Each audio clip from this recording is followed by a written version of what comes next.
What's up, YouTube? This is Too Raw for TV. So, one of my subscribers asked me to do like a video where I guess me or the people listening to this video, who would you rather have, Draymond Green or Shawn Marion? And I know there's gonna be a lot of people that's gonna say Draymond Green, all right? And the main argument is going to be pretty much something like the four championships, the defensive player of the year, and supposedly he's going to be a future Hall of Famer, which I think is bullshit. I get the standard status quo statements and observations, the narrative about him that he is the glue of that team. He runs the offense, which is crazy because people say that he runs the offense, but then again, when I mention that Steph Curry is not a true point guard, I get called for being hating.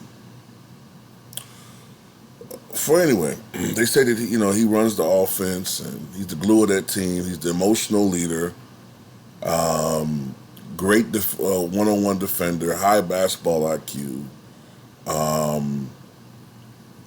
great,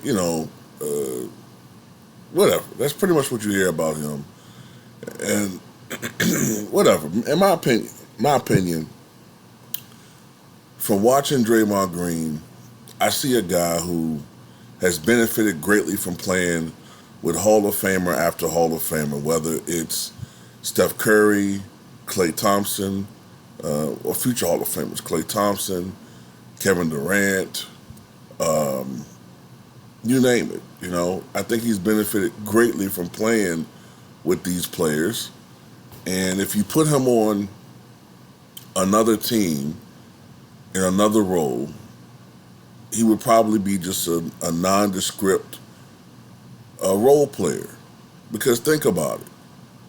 When those guys were not on that team, Draymond Green did not show an ability at all to elevate his team at all. Now, having said that, that's why I don't think Shawn Marion's a Hall of Famer or a great player, because I think that Shawn Marion also was elevated by playing with other great players, great point guards, right? Or great players in general.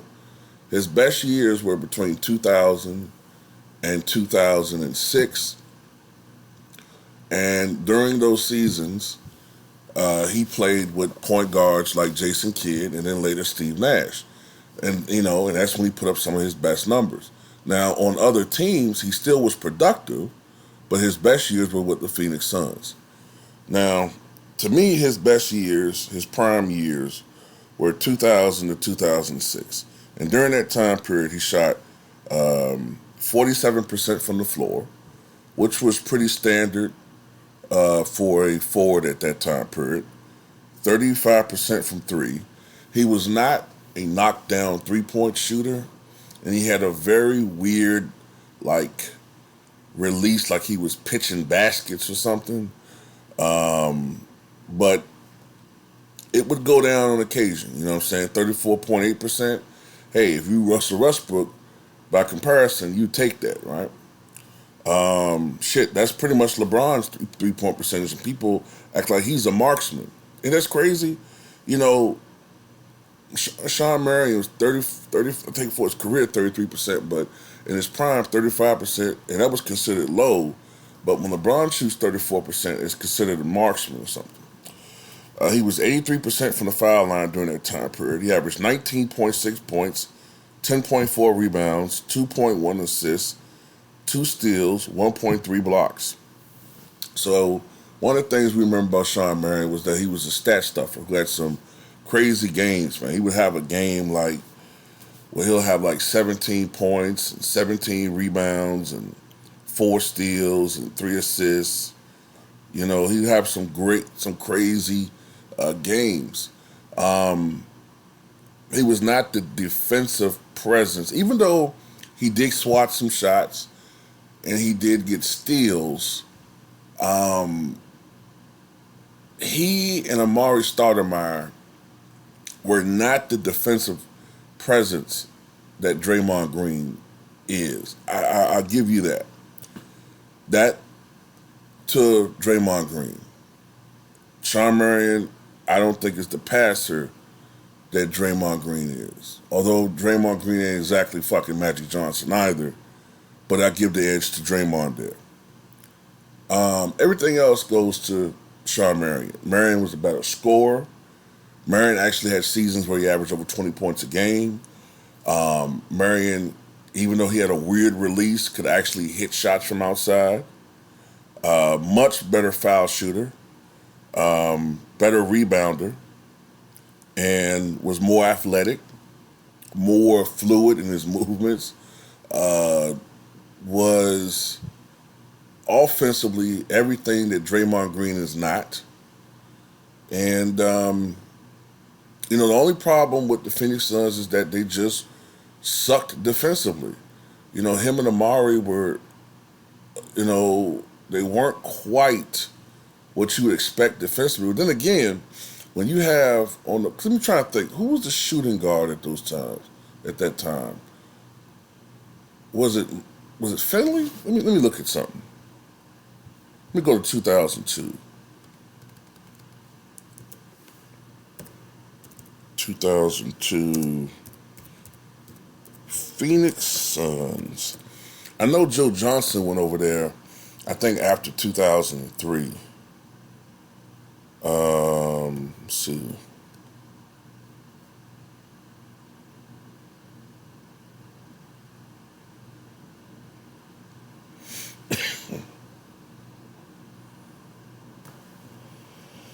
Oh, I forgot that there was actually a stretch where it was fucking Stephon Marbury over there. Well, you know what? If Shawn Marion was able to put those numbers up playing with Stephon Marbury, he was pretty goddamn good. Okay, I see. Now my memory's being jogged. Yeah, the starting guard was Anthony Hardaway, who was falling apart at that stage. Yeah, 10.6 points per game. He was falling apart. He only played in 58 games. So, think about it, man. This isn't exactly the greatest defensive team. Joe Johnson was there. Probably split some time playing shooting guard and small forward. Yeah, it's not the greatest roster. And let me see how many games they won that year. 44-38. That's not bad, man, considering the injuries and who they had on that roster.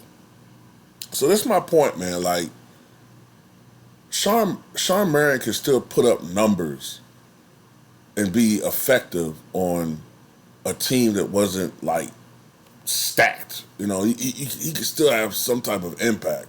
And the problem with these later Phoenix Suns teams, let me go to 2005, 2006. Defensively, they sucked. Let me see. Now, they did have Roger Bell, who was a good defender, but shit, one great defender can't uplift an entire fucking team, and also if the whole team isn't bought into playing defense.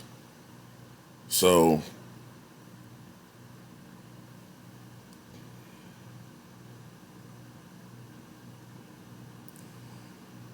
yeah, that year Shawn Marion averaging 22 points, 12 rebounds, almost 2 assists, 2 steals, 1.7 blocks, 53% shooting from the floor, 81% from the line, 33% from three.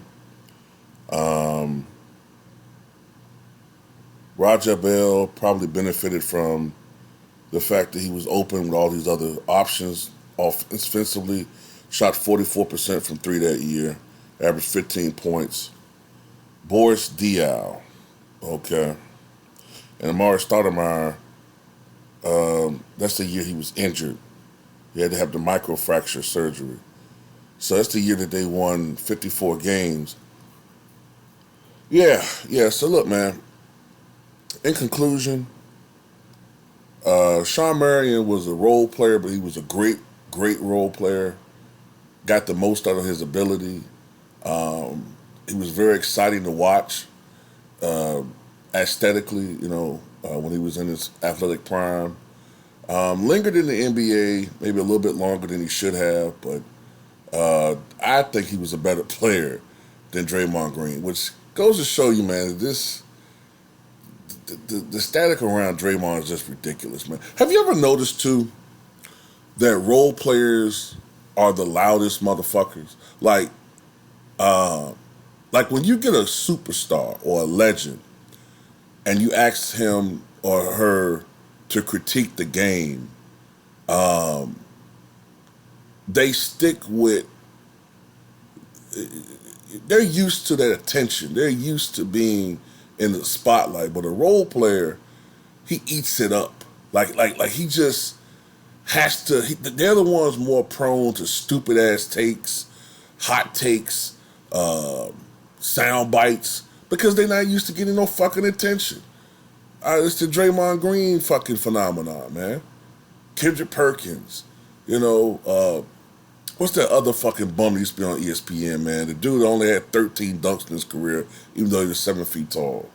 Motherfuckers say all Giannis do is run and dunk. Motherfuckers like that, man. At the end of the day, tell me what you guys think.